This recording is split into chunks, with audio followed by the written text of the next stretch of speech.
had started looking at some literature, but what essentially I'm trying to do is pull together really to see what the motivation might be for research in this area, and also what would be useful potential research questions. So I'm not quite at the stage that you are with specific research questions, so I'll be interested to get your feedback. So the area is looking at potential to foster sustainable urban communities with peer-to-peer services and collaborative consumption.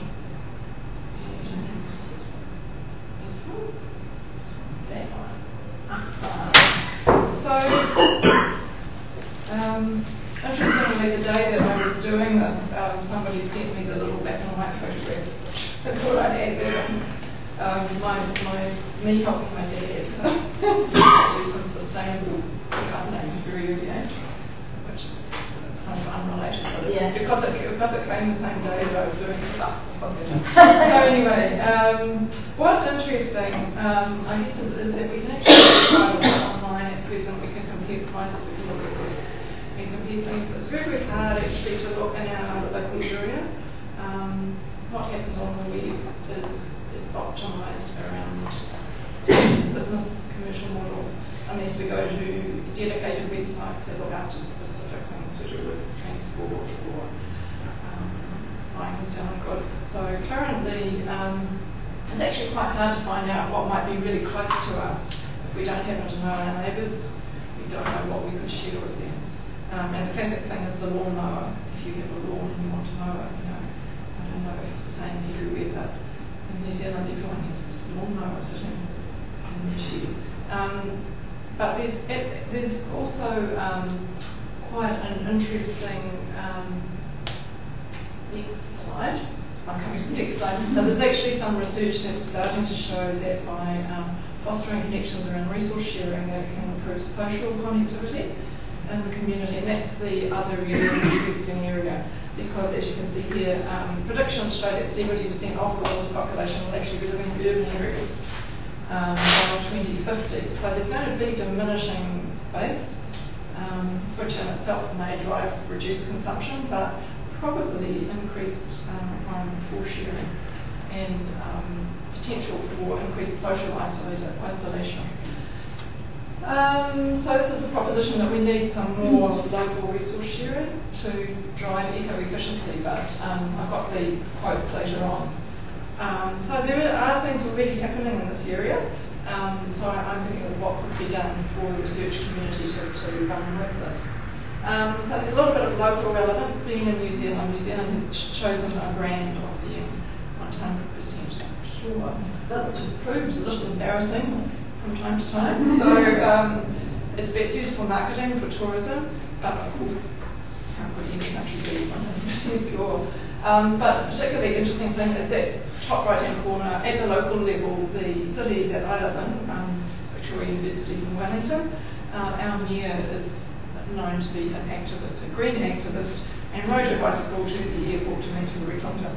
So there's actually, at the level of the local government in Wellington, a lot of interest in this area of sustainable communities. So I guess there's opportunity there. And there's a digital strategy which is looking at potential for digital innovation, and there's also a separate strategy around sustainability, and the two currently don't connect at all. So that's of great interest to me, given what's starting to happen in this space. So some of the things I referred to, there is a bit of a shift going on from this consumption of goods to a consumption of services, like providing services around transport. But this is what's seen as reducing consumption. So these are kind of what I might call push factors. And there's an interesting piece of research done in Europe. I think it's a PhD or master's project. Must have been a master's project because it's a group of students. But actually looking at how they can restore the relations of neighbourliness within the community in linking collaborative services with actual well-being. And a model that you can use, quantifying the benefits is a difficult, is a barrier really in this. But there's a model, the community capitals model that can be used. So there's potential there. There's been some groundwork done on that. Very early thought. What I've tried to do, and I've run out of time, is try to pull together some of the literature into what I might call push factors, things that are happening, drivers, and pull factors on the right. And probably the right is where I'm kind of interested as potential research. What are the actual needs? What are the perceived benefits?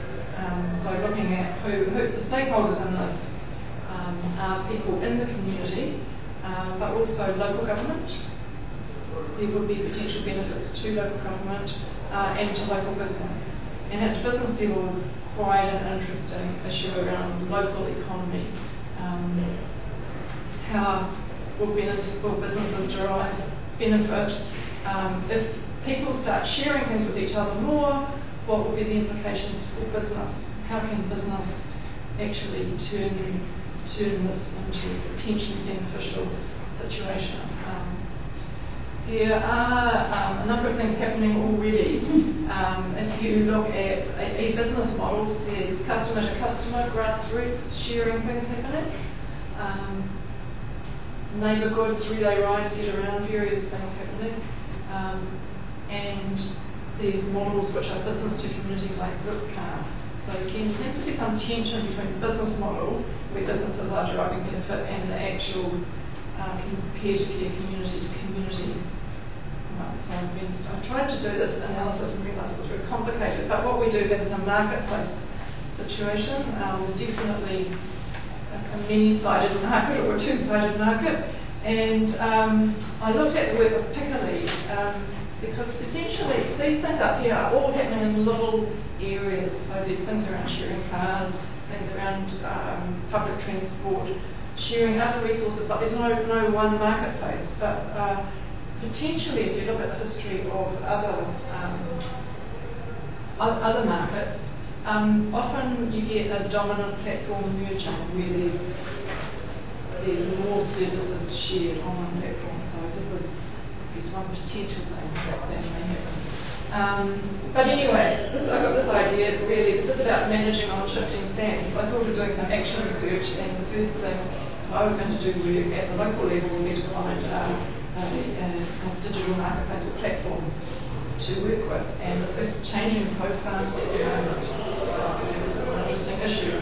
If the platforms are going to be merging and taking over, where to start is an issue. And then after getting feedback from Helen, actually on action research, as a researcher, some of the disadvantages, I started thinking perhaps it's not a good place to start. So coming up to a few potential areas, research questions. This is very broad. Looking forward to your feedback. Actually, the level of research is different levels of research possible. Nature of research, and actually the timing of research in terms of market maturity. This is, in a sense, one of these famous solutions looking for a problem. But there's definitely things happening in this area. And one thing that I've thought of doing is actually doing some work with focus groups at the community level, actually focusing on needs and on information needs around sustainable community. Currently, we perhaps don't know what those are. We perhaps don't know what the different stakeholders' views are of those needs. So I think that would be some interesting research that I could start with. So looking again at benefits and the issue of how to measure benefits. This is probably an area relevant to a lot of the green research agenda. And how to drive increased uptake. And this kind of links a little bit with Kathy, the interest in change and actually persuasion. Yeah. Social media can be used for persuasion. And some of the work that I've done is looking at change in education, but I've actually looked at people's roles as change agents in relationship to social media. So it'd be interesting to see whether, what will drive change in this area specifically. I agree with your idea of looking across more than one space. The different media like Twitter, blogs, and email people use them in relationship to each other. So I have quite an interest in looking at the movement of ideas and memes and powerful metaphors and how they work. And theory. I had an initial thought about what one would do and what kinds of theory. So as you can see, I'm at an early stage essentially of brainstorming some ideas.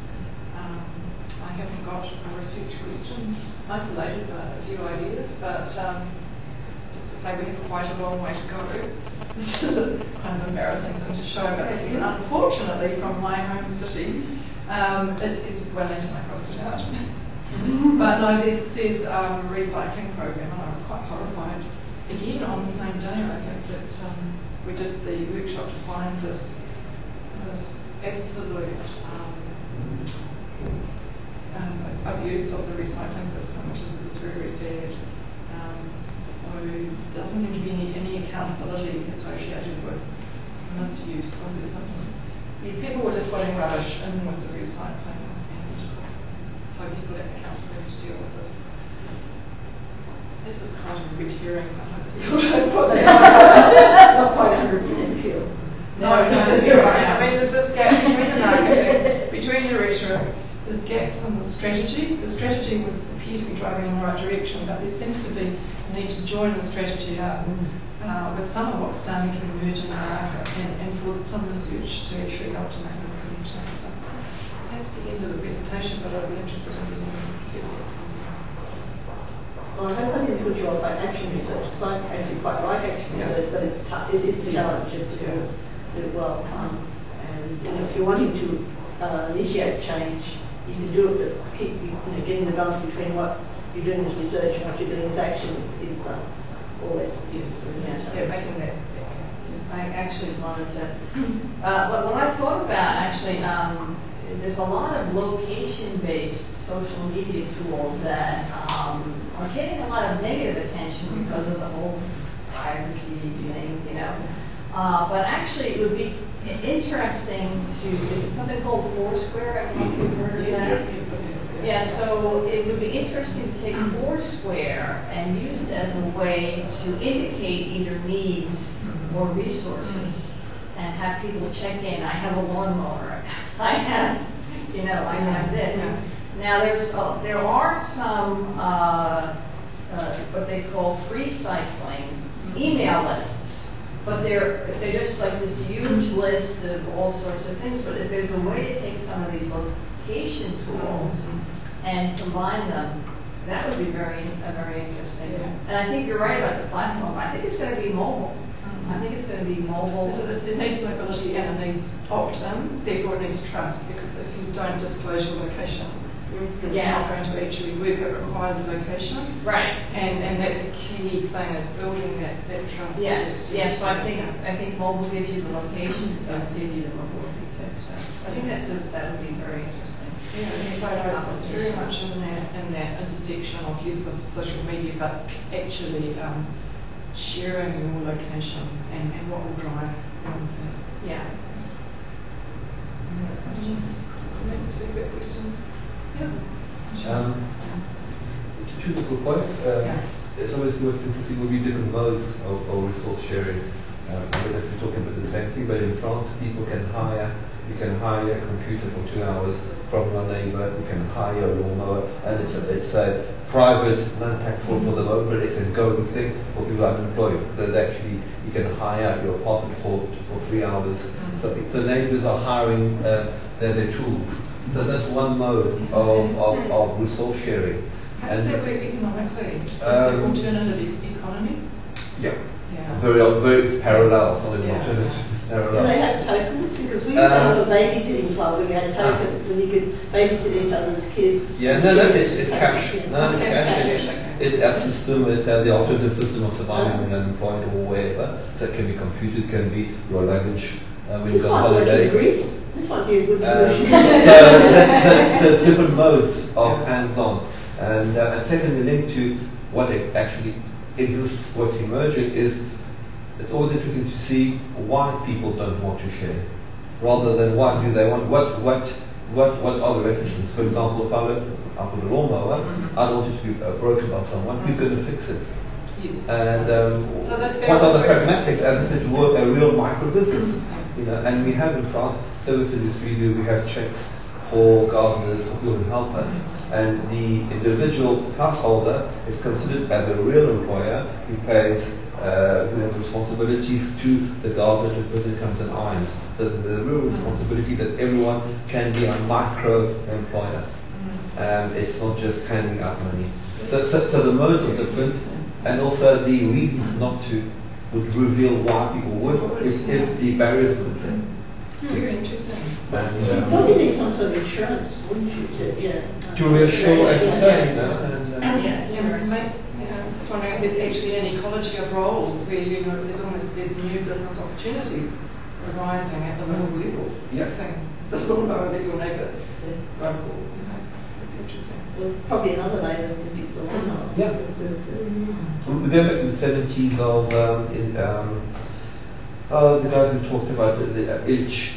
For those who have the literature, Illich talking of resource sharing, Paulo Freire. It's the 70s literature in South America. Albert Illich talked of all of that before the internet.